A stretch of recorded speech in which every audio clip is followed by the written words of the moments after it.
دین اسلام میں، ایک قوت جاذبہ، ایک قوت دافع۔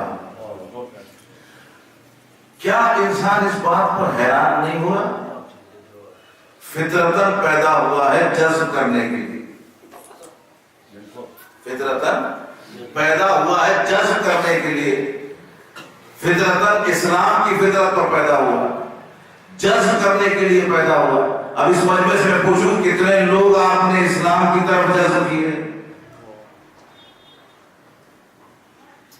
تو عزیزو، اگر یہ جذب نہیں ہو رہے، اگر ہماری ایکٹیویٹیز ایسی نہیں ہے کہ ہم کسی کو اپنی طرف بلا رہے ہوں، ہم کسی کو اللہ کی طرف لا رہے ہوں، ہم کسی کو رسول کی طرف لا رہے ہوں، ہم کسی کو اہل بیت کی طرف لا رہے ہوں، تو انسان کے لیے سوچنے کا مقام تو ہے یہ قوت گئی کہاں؟ توجہ رکھیے، یہ قوت چلی کہاں گئی؟ تو عزیزو، کوئی بھی کائنات کی قوت آسانی سے نکل جاتا ہے۔ آج کل سائنس اتنی ترقی کر گئی کہ کسی بھی قوت، مثلا سیب میں جو وٹامنس ہیں، انجیکشن بنائیے سیب کے وٹامن ختم کر دی، آرام سے ختم ہو جائے۔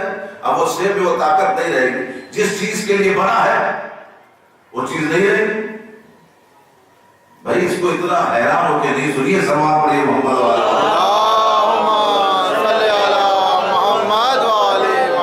یہ میں نے بہت ابتدائی بات کی، آج تو بہت ترقی ہو گئی، آج تو اتنی ترقی ہو گئی کہ عورتیں مرد بن جاتی ہیں، مرد عورتیں بن جاتی ہیں۔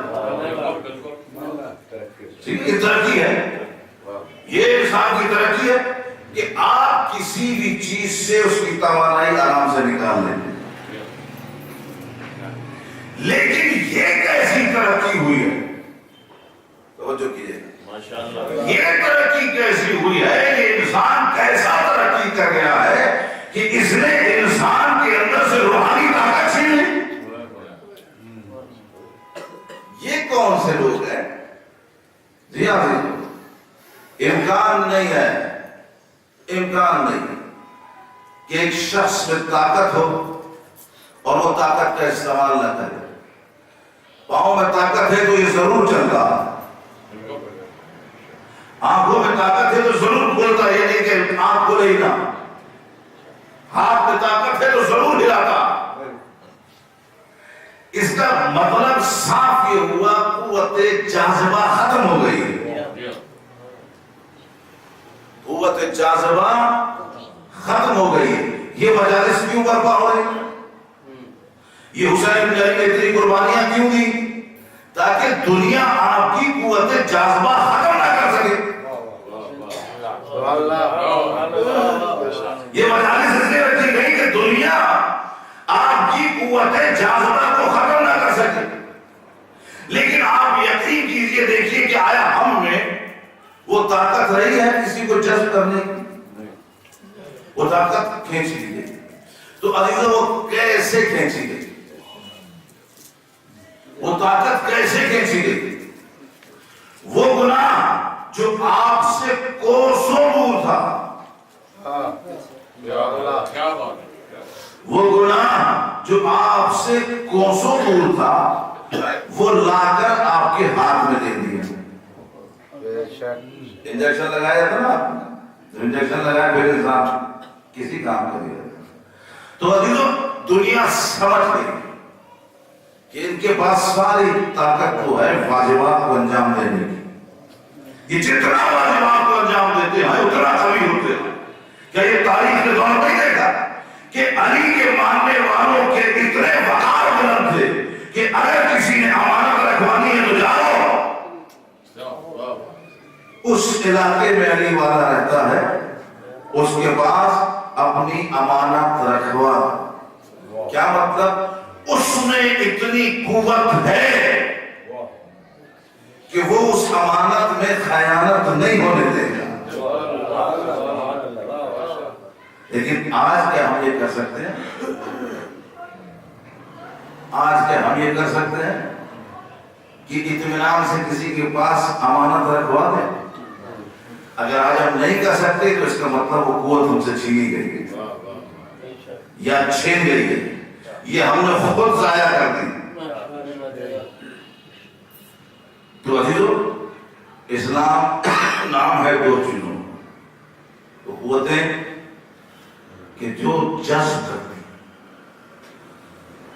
انسان کی کامیابی ہے۔ دیکھیے پانی دو طاقتوں سے مل کر بنا، یہ بچے بھی جانتے ہیں بات، ایک نکال دیجیے پانی کہلائے گا، مایا ہوگا، پانی نہیں ہوگا، اسے آپ پانی نہیں کہہ سکتے۔ تو یہ وجہ ہے، اس بات کی طرف متوجہ کیا جا رہا ہے لوگوں کو کہ ٹھیک ہے شیعوں کے گھر میں پیدا ہوئے ہیں، علم سجا ہوا ہے، مجالس ہو رہی ہیں، لیکن ایسا شیعہ ایسا بھی چاہتا نہیں ہے، وہ قوت نہیں، طاقت نہیں۔ لیکن قربان جاؤں امام حسین کے،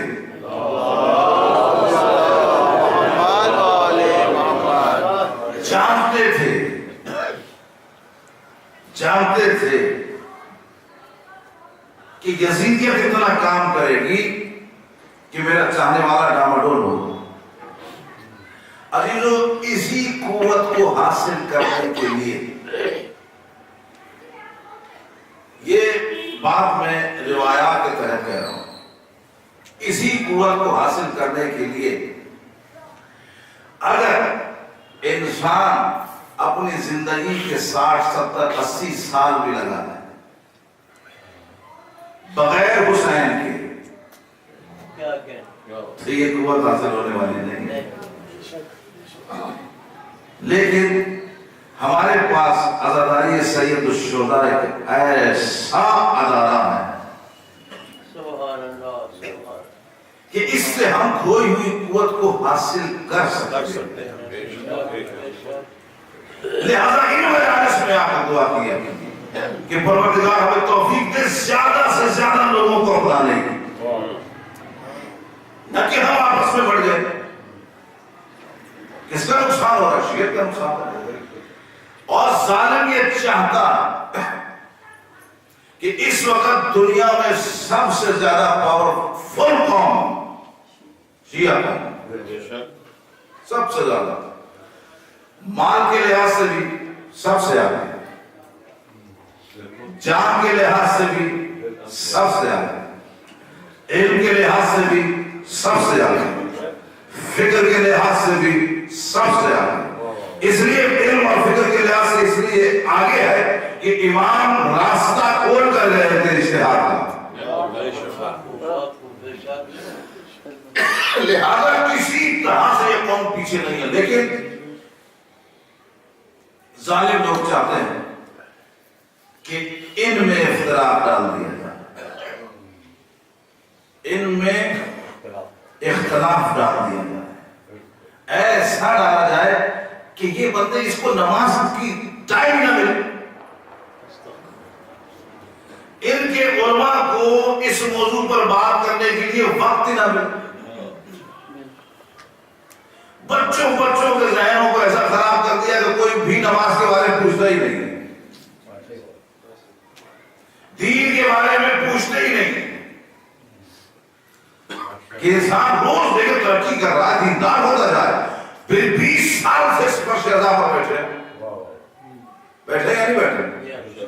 اب بتائیے 20 سال اور بیٹھے رہے، جب اپنی اصلاح انسان چاہے گا نہیں تو خود رسول کی صحبت میں بیٹھنے والے کا بھی صحیح نہ ہوگا۔ لہذا ان مجالس میں جب بھی آئے خدا را ثواب کی نیت سے مت آئے، ثواب بہت چھوٹی چیز ہے، ثواب بہت چھوٹی چیز ہے، حسین بہت عطا کرنے والا ہے،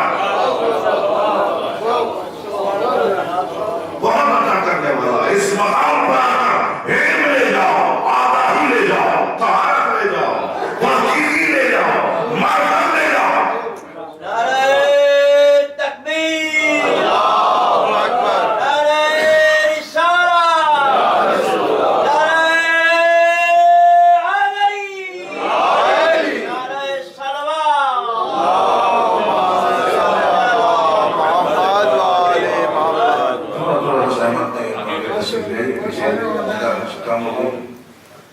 پڑھتے ہوئے آگے آئیے.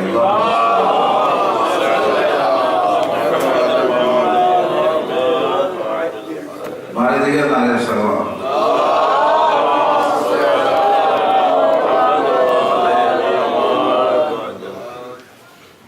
تو عزیزو زیادہ سے زیادہ کوشش کریں. دیکھیے میں تہران میں ایک مقام پر گیا مجالس پڑھنے. اتفاق یہ ہوا کہ 20 سال پہلے بھی مجلس پڑھنے گئے اور 20 سال کے بعد پھر گیا.